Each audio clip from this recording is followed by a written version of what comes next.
and then say, yo, what up? How's it going, man?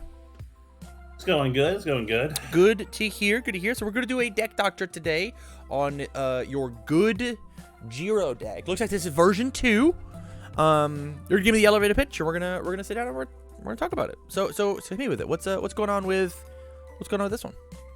So this is the deck that I actually ran at Orlando. I didn't do very well during the actual regional, but during the provisional, I made top 8 on the provisional that I played in. So the whole entire concept, I really like Jiro. She was the first character I played when the game came out, knowing nothing about the series, just loved her abilities, and has stuck pretty much with her. And then I saw Cannon Blast, and I was like, I want to shoot people with cannons. That makes sense. So I paid a lot of attention to what Midoriya, what people were doing with good, particularly with like Midoriya 2 and some of the card combinations within the foundations that they were doing, and kind of adopted that into a Jiro gameplay. Okay. I love that. So, if you had to say what like your favorite attack in the deck, besides Cannon Blast, because like that was the one standout. What do you think? Oh, Great Capture Net. Oh, okay. Speak to that. Why is that card so good? So in Jiro, it is a you don't know card names. I don't remember card stats very well. The 2 low for 4 that gets pumped. Yeah. So let me pull up my. So it's getting +2/+2 straight off the bat from her. So it's a 4 low for 5 with stun 2. Okay. For her.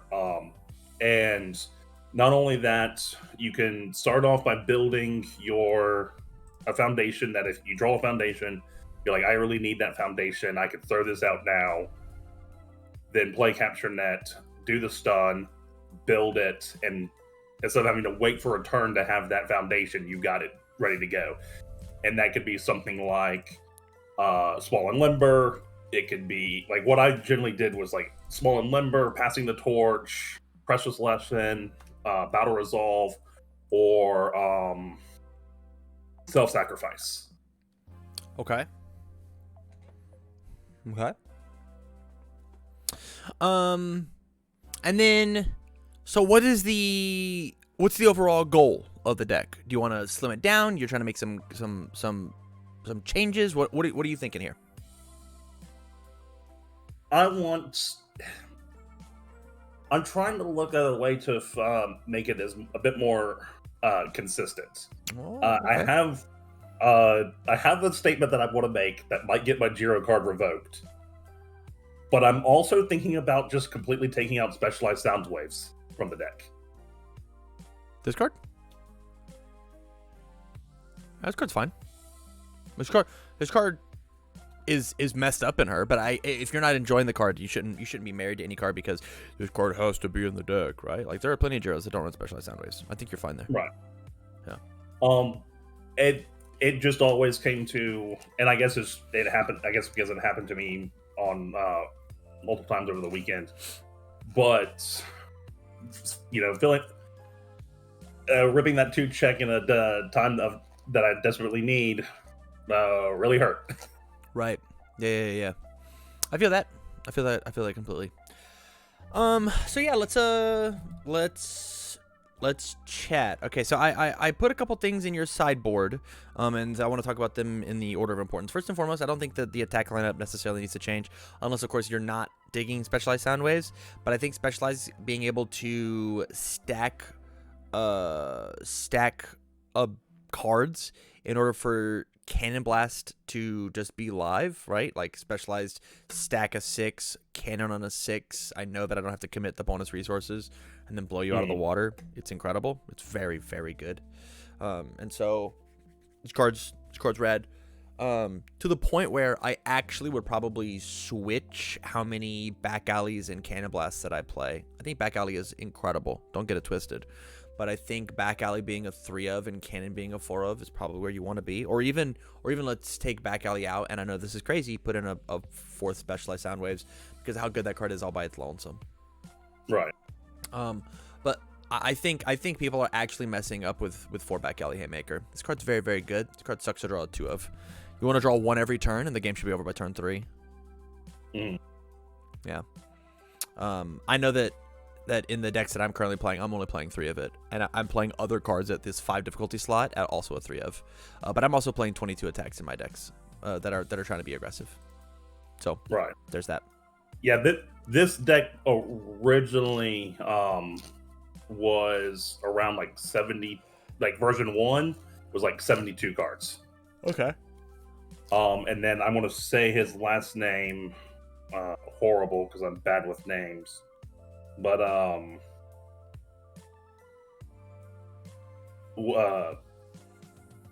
Mark Vice Domini. I'm going to horribly rip that. Mark. Yeah, Mark. Mark.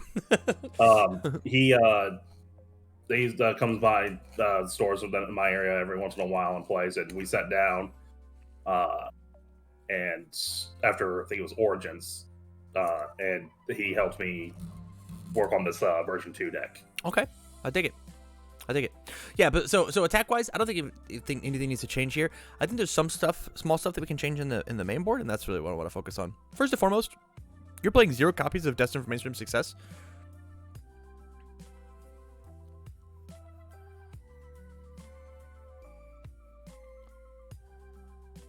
Was I? That's the list you have here. There are 0 copies in this deck. Huh.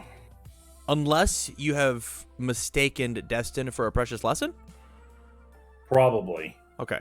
So we're just going to cut that all together because that card is not good in your deck, even remotely. And we're going to put this card at a 4 of. This card is messed up inside of your deck because you get to cheat. It's very good. A+ in other characters. It is not fair in your character because you get to just look at the card. And so this card has to be a 4 of in your deck. No if, ands, buts. Manly Passionate Guy. You're only playing a 2 of this card. What's going on there? I originally was running 4 of, and we cut it down to 2 because it just felt like I love it. It's one of my favorite foundations. But I also find it in case of where like I feel like if I have it on board, I have to use it. Mm-hmm. So I end up blocking something that I don't necessarily need to block just to use Manly Passionate Guy. Sure. And so here is where like we get out of deck doctoring and we start talking about player doctoring. Don't do that. don't do that though. I think that You're So Obvious is a sideboard card, and I think that there's no reason to play it in the main board personally. That's how I feel, but I get that other people don't feel that way. We saw this card win the championship this weekend, right? We saw it. We saw Travis look at 5 kill cards in his hand and say, I can't run through double You're So Obvious, and so I'm not allowed to play the game. I get it. I totally get it. But I think that being able to block and build on your opponent's turn is like a not fair thing to do, especially when you have draw cards like Passing the Torch, Destined for Mainstream, as well as New Training Method. Block build is so nuts in our character that wants to string as long as possible. If I get to build on my turn and build on your turn, I just get to kill you, which is why cards like Under the Air Symbol, Ready, Get, Set, Go are just so crazy for Jiro. You just build your 2 free foundations on your opponent's turn, you draw, you build 4, and then you redraw, and then you slam. You just absolutely mess them up. And so there's just like a ton of value in building on your opponent's turn. There's just so much out of it. So I want to figure out a way to get at least a 3rd in here, to the point where maybe we just put this up to a 3 and put this down to a 1, I think, and then sideboard the other one if we are so married to You're So Obvious in the main. I liked it in the main because it did help me win like a few of my game or the 2 games that I won in the provisional. And it helped in locals and playing other and casual stuff like that. It has helped me people reduce back Alley Haymaker, and I've reminded them that it's a punch and a charge. Yeah. because Okay. it's the Jiro's giving it the bonus from the charge, and so they reduce its speed to block it. And I'm like, you're so obvious. Return it to its normal speed and make it stronger. Yeah, if we're sold on double, you're so obvious, double manly, I'm down for it. But this is the change that I would make of be 3 and 1, and Yeah. just be more disciplined in at like when or why you use manly passionate. Yeah. Go ahead. I'm here for the that's part of the things that I'm looking for is also to just that small fine tuning of, you know, I'm sold on it, but I'm also like I was originally running 4, so Right. that's going to 3 manly passions is fine by me. The other And option one, is we take out the go for the wins, and now I have so many slots for my low blocks, right? I just take these 3 low block slots out and then put in the manlies. but you're trading a 1+ block for a 3+ block. Correct, but I'm also trading a foundation for an action that could possibly build me a foundation, right? And so this card sometimes feels like 2 foundations, but you have to draw it at the specific time. Whereas this card is a I kill you card, and this card is a I don't die card. Right. And so like that's the question, right? Every time I've had go for the win, I've always been able to use its build ability. Okay. So this card's not going. This card's not leaving. If I could cut it down to 2, is probably where I would go for. Okay. If that is the case, then I would probably drop it to the 2, and then I would put manly at the 3. This card is just absolutely correct and is going to be a 4 of, and let's keep it real. This card should be a 4 of in your deck, full stop. I Right. think it should be, but if you're not utilizing the card to the best of its ability, then you should cut it, because your play style matters just as much as the deck choices that you make, and that's for everybody at home as well. Your play style matters, and so there's no reason to put in these fancy amazing cards if you're just not going to utilize them fully. And so I think that is the correct call, personally. Up next, we've got things like Capture Evildoers and Plus Ultra. These are like power cards that I think could/should exist in your sideboard. I think Plus Ultra for your deck is better than Evade and Copy. I get that you are sideboarding into Monoma, but this card is not fair for all of your attacks, like every single one. It put cards in your card pool. It is an auto block. Imagine responding with Jiro and then slamming Plus Ultra after your cannon. You kill them. You just kill them. There's like nothing they can do about it. Yeah, honestly, I completely forgot about Plus Ultra. Yeah. I think Plus Ultra is one of the things that makes Jiro very unfair, in my opinion. I think that card is not fair for her. And so the fact that like you just get to utilize it is great. And Capture Evildoers is so good versus the like air symbol decks, as well as sometimes Jiro does want to clear her card pool. She does. And so like you clear your card pool and then keep going, or stealing a momentum so that your Specialized Sound Waves is actually live on a turn that you want it to be. It's very good. It's very good. Could easily be sideboarded at a 2 of. I don't think you need it. Last card they put in was Advice for Winners. This card says that whenever you do check a little poor, you don't check poor. I think if anything, it could be replaced with something like Teaki Fanatic. I think Fanatic is fine. It's very good at re-readying your Swanel numbers, but the negate the asset or foundation probably. I think you have to be. People will bait this out as opposed to your deck, which is just I'm just trying to kill them, right? Checking a 3 on your 4th card sucks, and it means that you lose the game. So Advice Winners just gives you that recheck, right? Like how many games have just been lost on? Oh, I checked a 3. Whoops. A lot. And so Advice for Winners just like lets you keep that up. Whereas I get the Fanatic like stops a Walkling ability, but like by the time that we are 4 attacks in, they couldn't block the Walkling anyways. So let them block early because they won't get a chance to block late. And that's you brought up you mentioned Small and Limber. That was one of the other reasons why I like Go for the Win. Is because I can use Small and Limber and then Go for the Win, destroy the foundation, and then it readies Small and Limber. Yeah, that is true. That is true. But yeah, what are your thoughts in general? Like I said, the sideboard, I can was kind of built was built the day of. I had no Mm-hmm. idea what I wanted to sideboard in, and Right. someone was just like, "You're playing good. Why not slide in Monoma?" So so I did, and I was like, "All right, well, evading copy." I'd put resistance in for stun, but I never needed it. Yeah. That Ultra damage reduction is compressed also weights. pretty good too. Don't sleep on that. Oh no, yeah.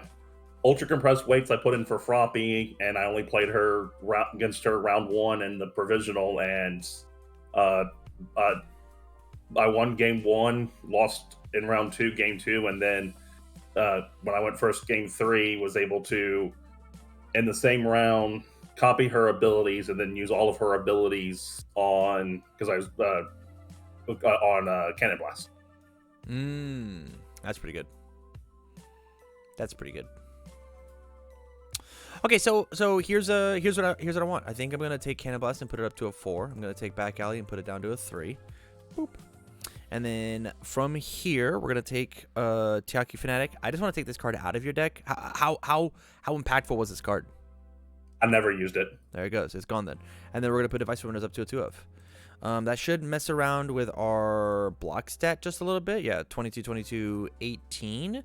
I would love to put in one more Unwavering Slash just to increase our attack count, because our deck size is pretty big, and we want to see lots of attacks in this deck. We just want them. And this card, as soon as we get a single asset, we just like it to just pop off and win. Like we just do. This card being able to re-ready things like the committed new training method, being able to re-ready passing the torch, being able to re-ready small and limbers without their response is just like insane. Not to mention just like any committed foundation that happens to get committed. And this card just like gets to be a kill condition late in the chain. Yeah, this card's very good. Yeah, one of the reasons why we cut it down to 3, because I was originally running 4, but we cut it down to 3, was we kind of both Mark and I kind of just agreed that I was running too many 5 checks difficulty wise. 5 difficulties. I think that is totally fair. We have increased our deck count by just a smidge, and so I just wanted to look. The other option that we have is something along the lines of like Airstream Driver or Ricochet Charge, which I think are fine choices. But like it's not enough to be the one of, right? Let's see, because like what we really need here is that low block slot, because we've got the highs in these numbers, we've got the mids in these numbers, and so this is the only low in our attack lineup, and it is the weakest number that we have. So like to the point where like if you wanted to get crazy with it, we could take and pump this up to like 66 cards and actually drop this back down to 3 and then put in triple Ricochet Charge, because this card is accidentally very good in this character. The Air Enhance says that because we are playing so many attacks, and we can drop that down just a little bit, right? Because we are playing so many attacks, and it clearing itself from the card pool, it's essentially just a 5 damage move over and over and over again, right? Or they block it and you keep it in your card pool and you're down because you just get more stats on everything. That's very good. And it's just another stun 2 card. I can tell you in the Gran Torino deck that I played for the Unfun Friday, PPG Friday, or Sunday, one of the two, right? I played Back Alley, I played Ricochet Charge, I played Capture Net, and my opponent never had a ready board. It was just like stun it all. That was the turn 2 kill that I had against Froppy. I think it was Froppy Water. It was Froppy Life. Sorry, it was Froppy Life. Was 2 crate capture nets and 1 cannon blast. Okay. Yeah, that's great, right? Stun blast, easy. Yeah. Yeah, and this card clearing itself from the card pool like feels fine in Jiro, because like with it's just free damage if they don't block it. So like it just makes all your moves getting big later like fine. Dread. It makes our counts just a little better. 64 cards, which is roughly where we started. I think we might have increased by 2 cards, and it might just been these 2, but we rounded out our blocks just a little bit. Yeah, that's Still a lot shorter than the start, a lot fewer than the 72 I was running at one point. Correct. If you wanted to, actually, how does Amplified Sound Blast feel? It helped me out a lot. Just being able to use it on one attack and then build. So one of the things that I like with Jiro and is I won't necessarily go attack. I'll throw in some foundations, especially if someone breakered me. Mm-hmm.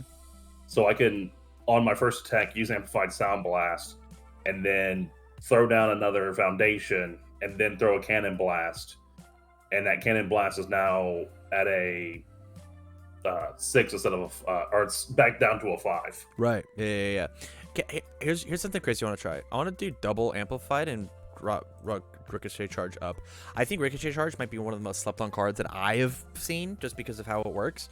It feels very, very good in most characters, especially if you get that air enhance off. I mean, this card's all but single-handedly won Chris Smith at that provisional with All Might.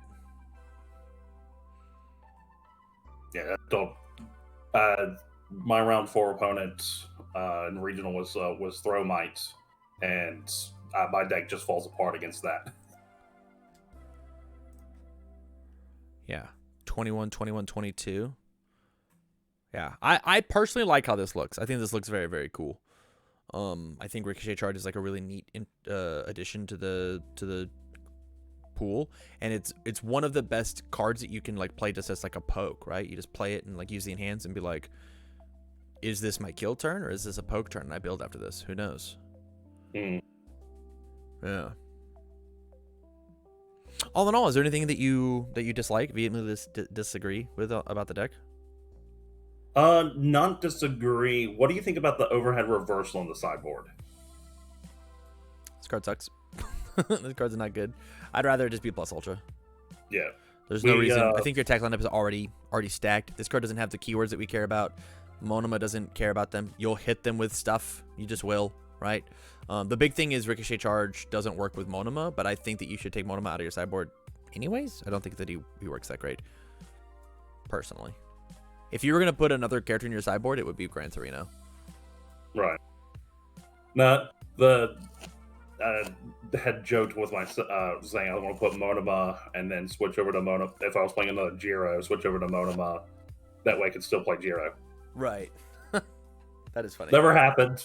Well, happened round 3, but when I went to switch into Monoma, he switched to Ochako, so I got to go Ochako 1. So I did Ochako 1 things with good charges. Yeah. That's sweet. That's very cool. But yeah, I would just replace it with like plus ultras, capture doers, whatever's. Do you think Jiro's just good enough to stand on her own? Doesn't need a character sign out? Very much so. Gran Torino, if anything, but I don't think you need it. Yeah. Yeah, well, that'll help. Because yeah, like I said, I completely forgot about capture evildoers and plus ultra. They are good ones. They're good ones for sure.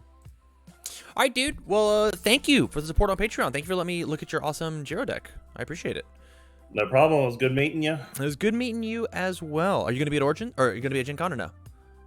No. Unfortunately, I can't do 2 big things back to back like that. I get it. I totally get it. All right, man. We'll stay on the line just long enough for me to shoot this list over to you, and you have a good rest of your day, okay? You too. Peace.